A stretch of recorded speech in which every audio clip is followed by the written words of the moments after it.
안녕하세요. 대한민국의 사건 사고를 소개해드리는 한이슈입니다. 오늘 소개해드릴 주제는 지난 2007년 충청남도 태안군에서 일어난 서해안 원유 유출 사고입니다.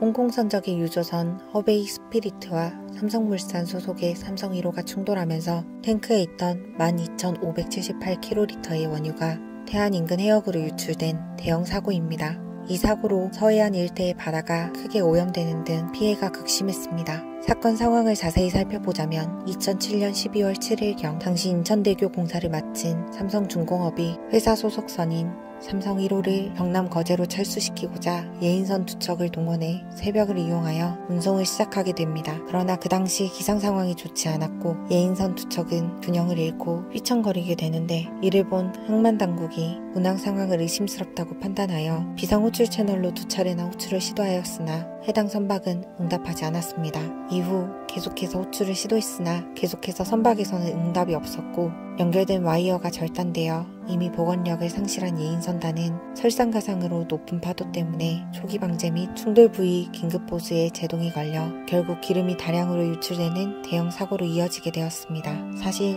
이 사건은 충분히 대형 사고로까지 크게 번지지 않을 수 있었는데, 삼성중공업 측에서 기상 상황을 고려해 운항 일정을 조정했더라면 일어나지 않았을 일입니다. 예보에서 파도가 3m 이상이 될 가능성이 있는 풍랑주의보를 예상할 수 있는 상황이었고, 혹은 이미 풍랑주의보를 만난 시점에서라도 즉각 대응했더라면 문제가 없었을 일입니다. 결국 이 사건은 안전불감증으로 인한 전형적인 인재라고 할 수 있습니다. 바다 한가운데 와이어가 끊긴 무동력 바지선을 버려두고 가는 바람에 정박해 있던 허베이호와 충돌하여 발생한 기름 유출의 피해는 상상을 초월했습니다. 원유는 충남 서해안을 넘어서 군산, 목포, 그리고 제주도 근처까지 퍼져나갔고, 정부 역시 즉각적으로 현실적인 대응 방안을 내놓지 못했습니다. 오히려 지휘체계의 혼선으로 피해가 더욱 확산되었습니다. 물론 해경 방재대책본부에서 해안오염 지도를 제작해 해안오염 특성에 따른 전문 방제 작업을 할 예정이었다고 하지만, 이는 초기 대응치고는 너무 늦은 조치였고 이미 유출된 원유 78,918배럴은 막을 도리가 없었습니다. 이 때문에 태안군과 서산시 양식장, 어장 등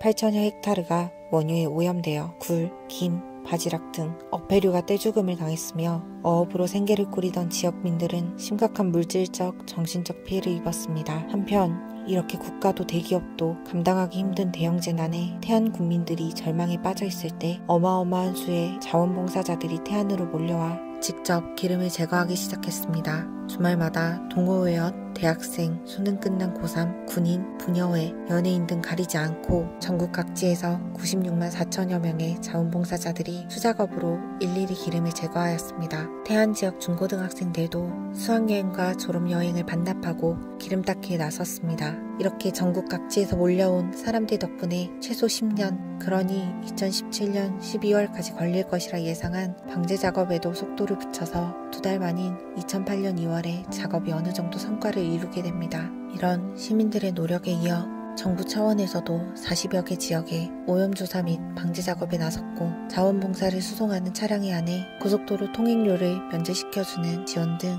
현실성 있는 지원을 펼쳤습니다. 7년이 지난 2014년 12월에는 어장도 복구되고 빠르게 정화하는 등 회복의 조짐이 보였습니다. 국내에서 가장 심각한 해양 오염 사고로 기록되어 있는 태안 기름 유출 사고, 이 사건으로 유출된 기름의 양만 봐도 사상 초유를 기록했습니다. 1997년 이후 10년 동안 발생한 3,915건의 사고로 인해 바다에 유출된 기름을 모두 합친 1,234kl보다 더 많은 규모였습니다. 다시는 이런 안타까운 해상사고가 일어나지 않기 바라며 영상 마칩니다. 감사합니다.